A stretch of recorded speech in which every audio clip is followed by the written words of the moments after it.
Assalamualaikum warahmatullahi wabarakatuh. Yang terhormat Bapak dan Ibu yang bertugas sebagai tim penilai uji kinerja.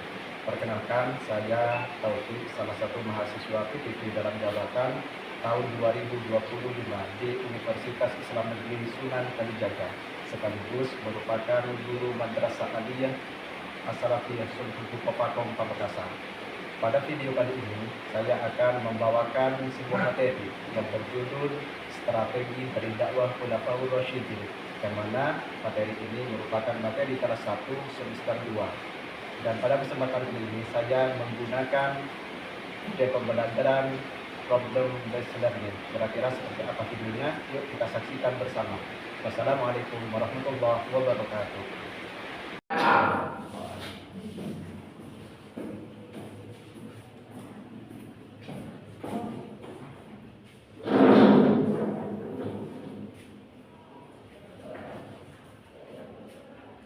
Assalamualaikum warahmatullahi wabarakatuh. Waalaikumsalam warahmatullahi wabarakatuh.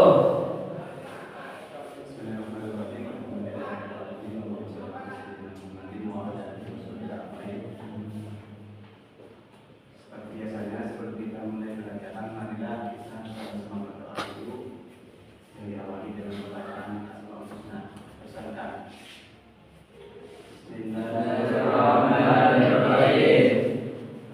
As'aluka ya man huwa Allahul ladzi billahi rabbal wa bil islami dinan wa bi Muhammadin nabiyyan wa rasulan rabbi zidni ilma warzuqni fahma rabbi ishrah li sadri wa yassir li amri wahlul 'uqdatam min lisani yafqahu qawli rabbana la ilma lana illa ma 'allamtana innaka antal alimul hakim. Dan sebelum pelajaran dimulai, saya akan mengetik kepada kalian semua. Muhammad Arif Suyono, Muhammad Effendi, Muhammad Fahri Yusuf. Ada Pak? Bismillahirrahmanirrahim.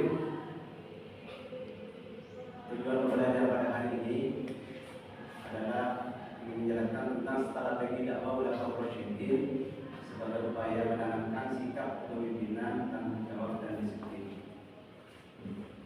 Khulafaur Rasyidin, kita tahu bahwa ini merupakan sebutan utama khalifah yang menggantikan Rasulullah pada saat Rasulullah itu wafat. Tentunya khalifah yang keempat ini merupakan orang-orang hebat. Kenapa? Karena yang digantikan adalah orang yang paling hebat. Siapa? Adalah Rasulullah. Rasulullah ini merupakan orang paling hebat, orang paling sukses dalam segala aspek. Bahkan beliau dikatakan, dinubuatkan sebagai orang yang paling berpengaruh sedunia. Saya teringat ada satu buku yang dikarang oleh Gilbert. Beliau mengarang buku ini menuliskan 100 tokoh terkemuka yang paling berpengaruh sedunia. Uniknya, Nabi Muhammad menduduki peringkat pertama dari deretan 100 orang tokoh tersebut. Nabi Muhammad. Kenapa? Karena Nabi Muhammad tidak dipungkiri lagi bahwa beliau sangat sukses dalam mempengaruhi dunia, dalam dakwahnya rahmatan lil alamin. Kemudian yang kedua, dari deretan ulama itu adalah Isaac Newton. Kalian tahu nggak Isaac Newton itu siapa? Itu merupakan ilmuwan yang disebut dengan fisikawan, matematikawan, disebut dengan filosof alam, karena beliau berhasil menemui berbagai macam teori dalam keilmuan, sehingga beliau itu dinobatkan sebagai orang paling berpengaruh sedunia dalam bidang ilmu. Bisa contoh cuma dalam bidang ilmu. Kalau Rasulullah dalam segala aspek kehidupan, dari ilmu, dari agama, dari sosial, pokok segala aspek kehidupan Rasulullah itu mencapainya. Lalu kemudian yang nomor 3 yang termasuk paling berpengaruh sedunia itu adalah Yesus Kristus. Yesus Kristus ini merupakan Yudas Iskariot yang rupanya itu diserupakan oleh Allah mirip Nabi Isa, sehingga dia dinobatkan sebagai orang berpengaruh kepada orang-orang yang mengikutinya karena dia dianggap sebagai Tuhan. Bagi siapa? Bagi pengikut Yesus. Tentunya orang-orang Kristen, baik yang Protestan ataupun yang Katolik. Pokok deretan dari orang paling berpengaruh sedunia dari 100 orang itu Nabi Muhammad merupakan peringkat pertama. Yang paling unik dari deretan ini ternyata yang menuliskan buku tersebut bukan orang Islam, ternyata orang Yahudi, orang Islam. Kenapa bisa menyebutkan Nabi Muhammad sebagai orang berpengaruh nomor 1 dari 100 orang tokoh tersebut? Karena Nabi Muhammad sudah diakui dunia bukan cuma di kalangan orang Islam, bahkan orang Islam sekalipun mengakui bahwa Nabi Muhammad adalah orang hebat. Tentunya khalifahnya pengganti Rasulullah harus orang-orang hebat juga. Terbukti ada 4 orang yang dirumuskan sebagai pengganti Rasulullah yang disebut dengan Khalifah Rasyidin. Yang pertama Abu Bakar, kedua Sayyidina Umar, yang ketiga Sayyidina Utsman, yang keempat Sayyidina Ali. Abu Bakar ini merupakan orang terdekat kepada Nabi Muhammad dan orang paling kuat imannya, dan termasuk orang pertama yang iman terhadap agama Islam.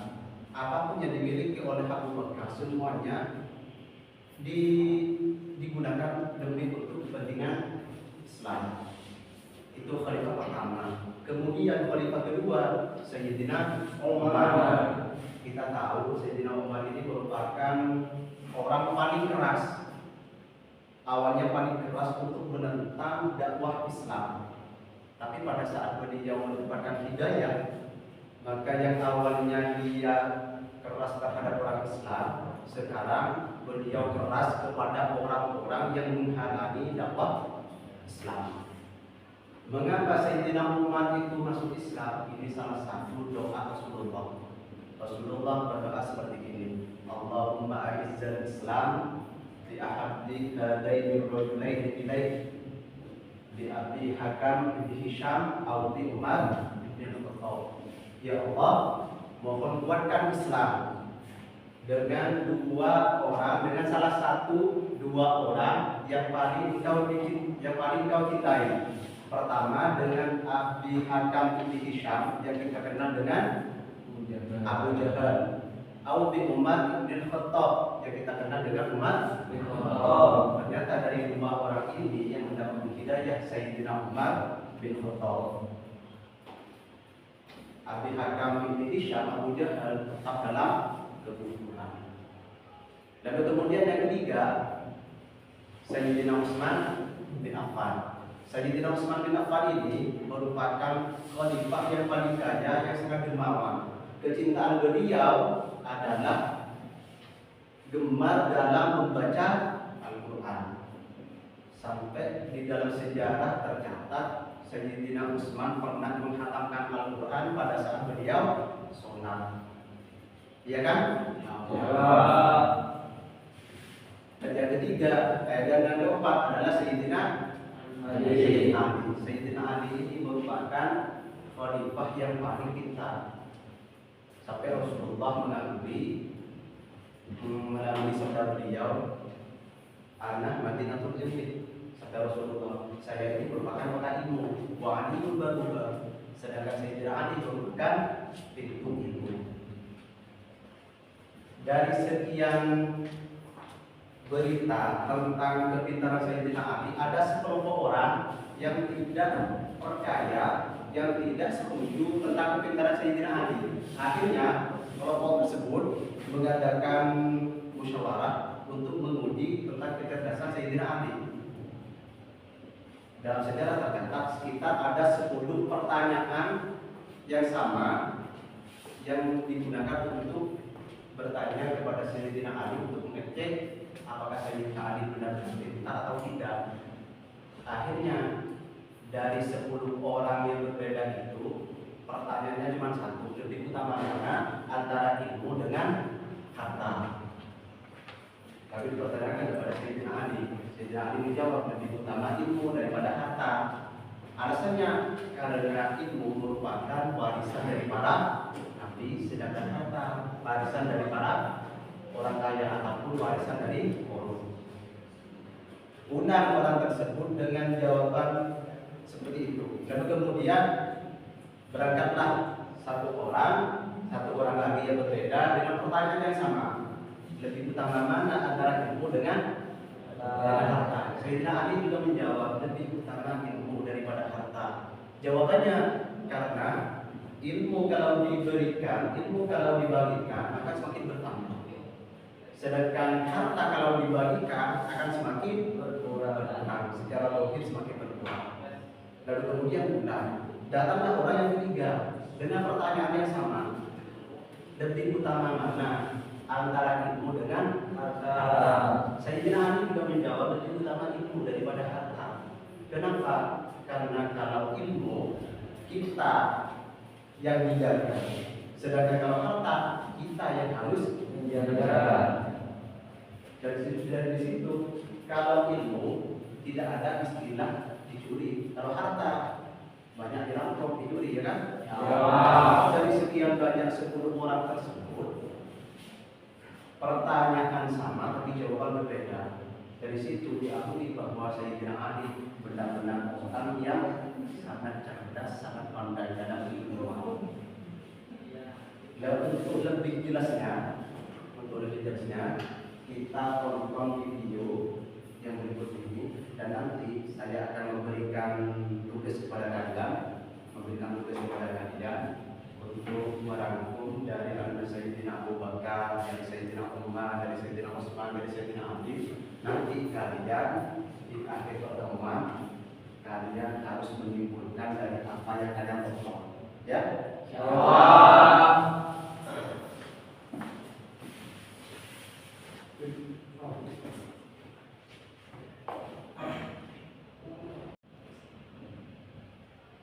Silakan nonton video ini.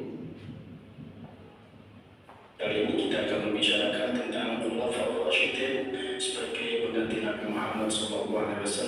Setelah Nabi Muhammad wafat pada tahun 632 Masehi atau tahun 11 Hijriah, terdapat 4 sahabat Rasulullah SAW yang kemudian dikenal dengan sebutan Khulafaur Rasyidin. Siapa saja Khulafaur Rasyidin tersebut? Mari kita bahas bersama-sama.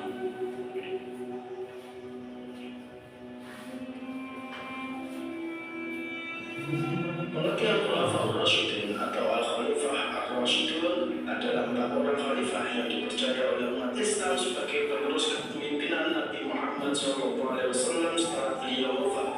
Khulafaur Rasyidin ini dapat diartikan secara harfiah sebagai para pemimpin yang mendapatkan petunjuk. 4 sahabat Rasul yang termasuk dalam Khulafaur Rasyidin adalah Abu Bakar As-Siddiq, Umar bin Khattab.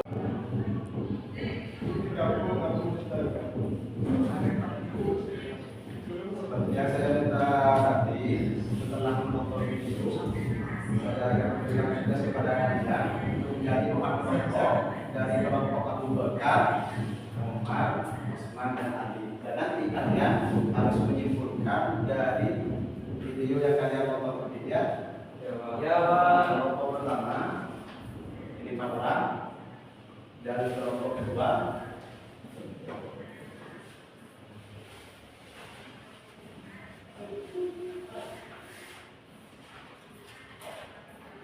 kelompok ketiga.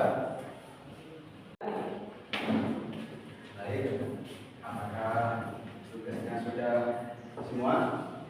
Ya. giliran dari kelompoknya untuk membacakan hasil rangkuman yang sudah kalian lakukan. Saya panggil dari kelompok pertama, dari kelompok Abu Bakar, lalu kemudian disusul dengan kelompok Umar, lalu kemudian kelompok Utsman, dan kemudian kelompok Ali. Silakan untuk kelompok yang pertama dibacakan ke depan perwakilan dari kelompoknya.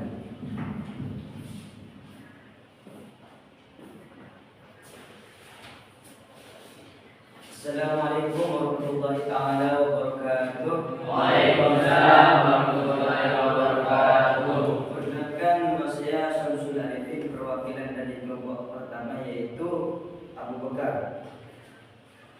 Kesimpulannya, Abu Bakar adalah sosok yang sangat penting dalam sejarah Islam, tidak hanya sebagai sahabat dekat Nabi Muhammad SAW, tetapi juga sebagai pemimpin pertama umat Islam yang memiliki keteguhan hati, kebijaksanaan, dan pengorbanan yang luar biasa. Keutamaannya menjadikan contoh teladan bagi generasi-generasi selanjutnya dalam memimpin umat Islam dengan prinsip keadilan, kesabaran, dan ketakwaan kepada Allah Subhanahu wa taala. Sekian kesimpulan dari saya. Wassalamualaikum warahmatullahi wabarakatuh. Waalaikumsalam warahmatullahi wabarakatuh. Silakan kelompok yang kedua, kelompok Umar bin Khattab.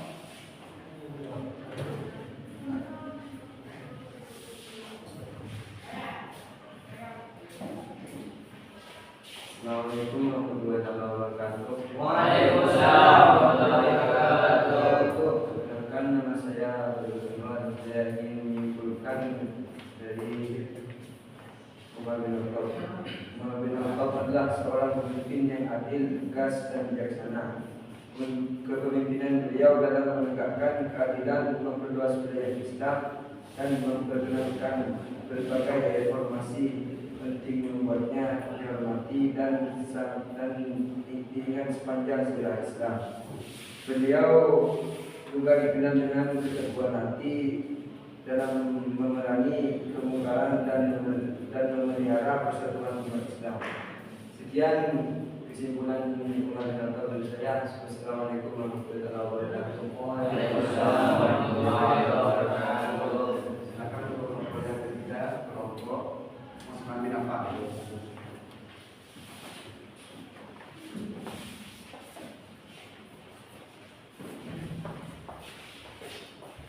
Assalamualaikum warahmatullahi wabarakatuh. Waalaikumsalam warahmatullahi wabarakatuh.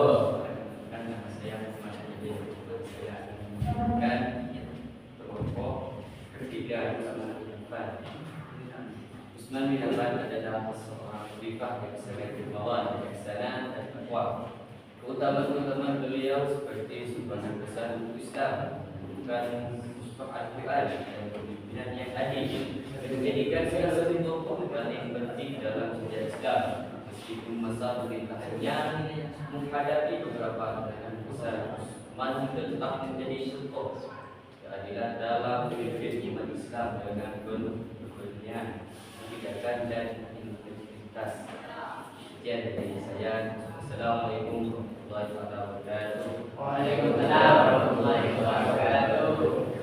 Kemudian kelompok yang terakhir, kelompok Ali bin Abi Thalib. Persilakan.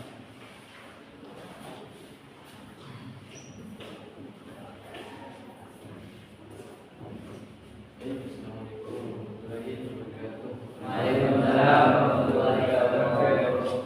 Perkenalkan, saya Subhadi dari kelompok keempat yang disebut Sayyidina Ali.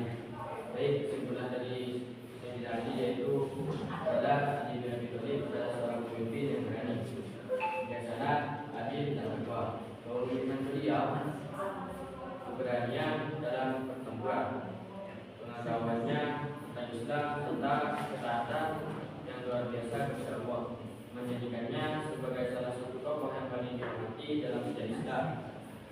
Kata-kata bijaksana sering dijadikan pedoman hidup oleh umat Islam, dan beliau dikenal sebagai simbol keberanian dan keadilan. Baik, sekian dari kesimpulan dari Assalamualaikum warahmatullahi wabarakatuh. Waalaikumsalam warahmatullahi wabarakatuh.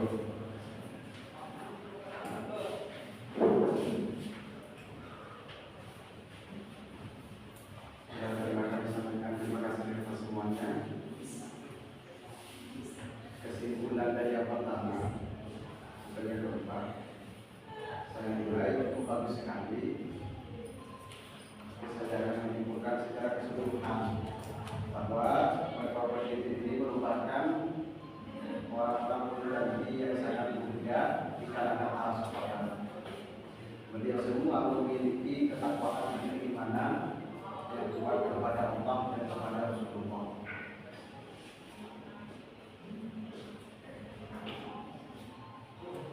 Kemudian di akhir perjumpaan kita kali ini, saya bertanya, apakah pembelajaran hari ini menyenangkan atau tidak? Apakah ada pertanyaan? Apakah ada pertanyaan? Tidak ada. Nanti semuanya ada? Ya. Kalau sudah mengerti, mudah-mudahan ilmu yang kita belajar hari ini menjadi ilmu yang bermanfaat. Amin. Dan marilah acara pembelajaran hari ini kita tutup dengan pembacaan kafaratul majelis.